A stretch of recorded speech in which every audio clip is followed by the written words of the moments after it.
यानी सरकार के अंडर में ईवीएम, सरकार के अंडर में वीवीपैट, सरकार के अंडर में सब कुछ, और नाम कहा जा रहा है इलेक्शन कमीशन। जिस इलेक्शन कमीशन की जिम्मेदारी है आर्टिकल 324 के तहत कि वो free, fair and transparent election कराएगा, ये उसकी सबसे बड़ी जिम्मेदारी, यही उसका काम है, इसके अलावा उसका कोई काम नहीं। और मैं आपको बता रहा हूं, इलेक्शन कमीशन के लोग ये गए थे इसको पेटेंट कराने, जहां गए थे इंटरनेशनल एक संस्था है, उसने कागज फेंक के मारे इनके। किस बात का पेटेंट करा रहे हो? क्योंकि जिस व्यक्ति ने ये मशीन बनाई उसी ने इस पे कहा कि इस पर कोई भरोसा नहीं कर सकता। और कोई भी चीज बना रहा है, चाहे आप ये मोबाइल है, चाहे आपके ये कैमरा है, ये कुछ भी है, कोई तो व्यक्ति बना रहा है ना। जो बनाने वाला है उसके विषय में पता होनी चाहिए सबसे ज्यादा। अगर उसके विषय में कोई भी ऑथेंटिसिटी दे सकता है, ऑथेंटिक बात कह सकता है, कोई सर्टिफाइड कर सकता है, तो वो व्यक्ति होगा ना कि ये कैसे करती है, क्या काम करती है। किसी व्यक्ति के विषय में आपको पता नहीं, कौन सॉफ्टवेयर बना रहा है, कौन क्या कर रहा है, कोई सर्टिफिकेट नहीं है। यह है इलेक्शन कमीशन की बेईमानी। मैं इसे सीधे शब्दों में बेईमानी बोलता हूं। और यह है इलेक्शन कमीशन का इस देश के लोगों को, मतदाताओं को धोखा। 100 करोड़ मतदाताओं, 140 करोड़ नागरिकों की पीठ में छुरा भोंकना। और अब और मजेदार बात, मैंने आपको बताया था कि षड्यंत्र में कौन कौन शामिल है। आप देखेंगे कि इलेक्शन कमीशन केवल नाम का है, सारा खेल तो सरकार कर रही है। कैसे कर रही है? ये जो मैंने आपको ECIL की जो RTI दिखाई, इसमें शुरू में ऊपर देखो, बिल्कुल ऊपर, यहां पे बिल्कुल ऊपर लिखा है electronic corporation of India, Bharat सरकार का उद्यम। यानी ये भारत सरकार की कंपनी है। ये इलेक्शन कमीशन के हाथ में इंडिपेंडेंट नहीं है। जिस देश में आज की तारीख में पिछले 10 साल से एक व्यक्ति ने पूरी सरकार को, हर डिपार्टमेंट को अपनी मुट्ठी में रखा हुआ है, ये उसका काम नहीं करेगा। तो इसका मतलब साफ है कि केवल कहने के लिए इलेक्शन कमीशन है, सारा काम सरकार कर रही है। बैलेट पेपर छापने के लिए मात्र आपको 8 से 10 दिन चाहिए। जिस दिन नॉमिनेशन वापसी की डेट होती है और लिस्ट फाइनल होकर आती है कि ये कैंडिडेट है, उसके बाद में बैलेट पेपर छपता है। लेकिन ये मशीनों को बनाने के लिए, यहां से वहां तक भेजने के लिए सालों पहले काम होता है। सालों पहले। वो कौन काम कर रहा है? वो सारे के सारे गवर्नमेंट ऑफ इंडिया के अंडर में सारा काम हो रहा है। यानी भारत सरकार काम कर रही है। वो भारत सरकार जिसे आप सब अच्छी तरह से उसके चरित्र को आज की तारीख। और केवल यही नहीं, ये ECIL ही भारत सरकार का उपक्रम नहीं है। जो BEL ये काम करती है, किसके अंडर में काम करती है? इंफॉर्मेशन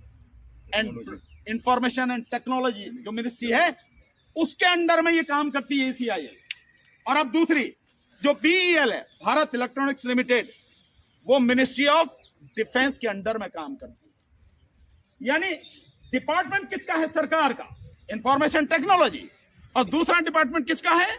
वो डिपार्टमेंट है मिनिस्ट्री ऑफ डिफेंस का, राजनाथ सिंह जिसके मंत्री हैं।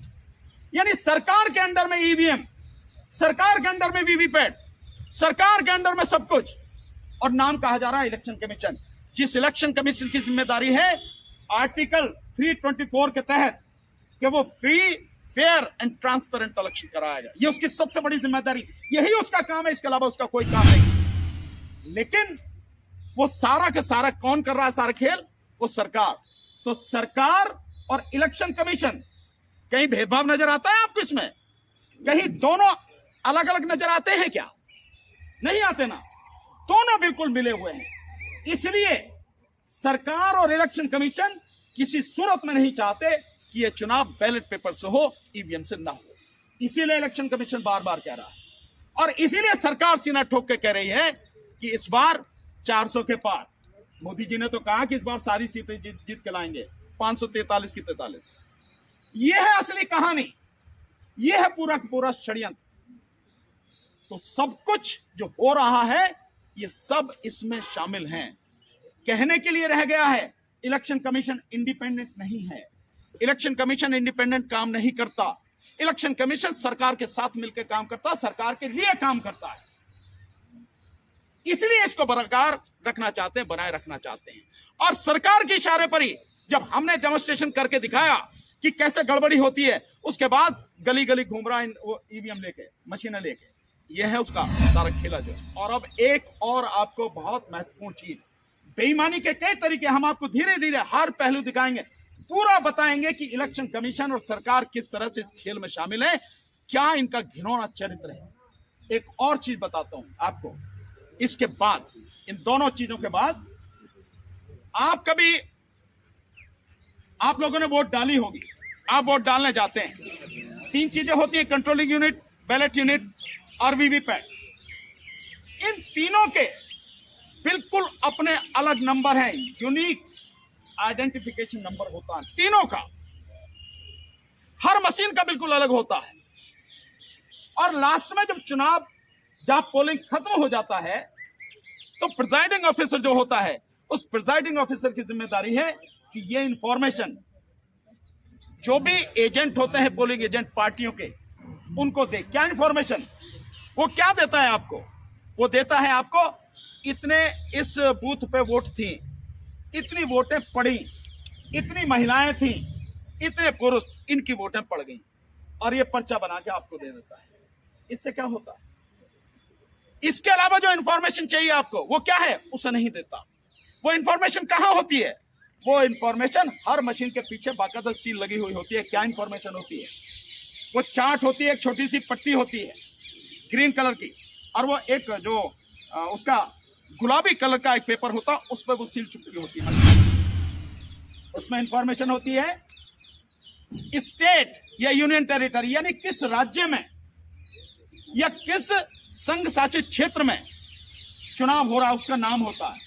उसके बाद नाम होता है क्या इलेक्शन है, लोकसभा का इलेक्शन है या विधानसभा का इलेक्शन है। उसके बाद तीसरे नंबर पर होता है किस जिले में है, ये जिले का नाम होता है।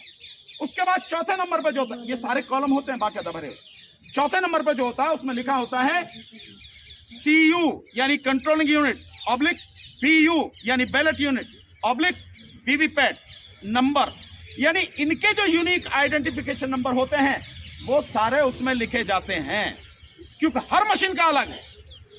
ऐसा नहीं है कि सारी मशीनों का एक नंबर है, हर मशीन का बिल्कुल अलग है। तभी तो पहचान होगी ना कि उस बूथ की मशीन ये है, ये लिखी जाती है। इसके बाद जिले का रनिंग नंबर होता है, और इसके बाद उसमें होता है नंबर जो बूथ जो होता है उसका बूथ नंबर होता है। और ये नंबर जो प्रिजाइडिंग वो जो होता है रिटर्निंग ऑफिसर, वो अपनी कलम से डालता है, उसके सिग्नेचर होते हैं। जो इंजीनियर उसको ऑपरेट करता है उसके सिग्नेचर होते हैं। ये इंफॉर्मेशन किसी को भी नहीं दी जाती है, किसी को भी। और इसके बाद मशीनें बंद करके ले जाती हैं। आप कैसे वेरीफाई करोगे? जिस समय काउंटिंग होती है, जिस समय काउंटिंग होती है उस समय लाते मशीन, देख लो साहब, ये मशीन है साहब, देख लो सील लगी है साहब, हाँ सील लगी है, हाँ जी हाँ सील लगी है, अच्छा शुरू करें, हाँ जी करो, बटन दबाया, देखो ये आना शुरू हो गया।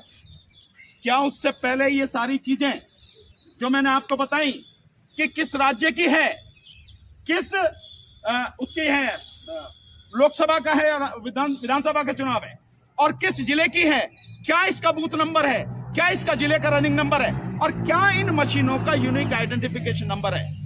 होना यह चाहिए कि वो बाकायदा इलेक्शन कमीशन के पास में रहे, प्रिजाइडिंग ऑफिसर अपने पास रखे, और दूसरा जो एजेंट है उनको दे, और जिस समय काउंटिंग हो वही कागज निकाल के इलेक्शन कमीशन भी लेके आ और एजेंट से भी ले, भैया मिला लो, देखो यही चीज है ना, ये मशीन का नंबर देखो, ये सारे कागज देखो।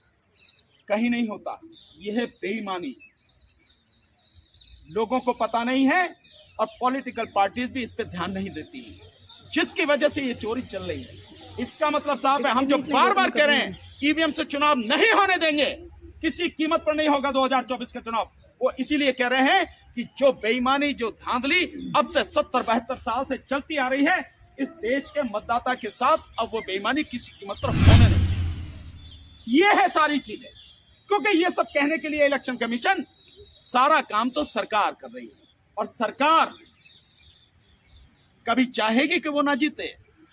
जो मोदी जी दिखा रहे हैं, एक नया काल चक्र शुरू हो गया, एक नया एरा शुरू हो गया है, अमृत काल।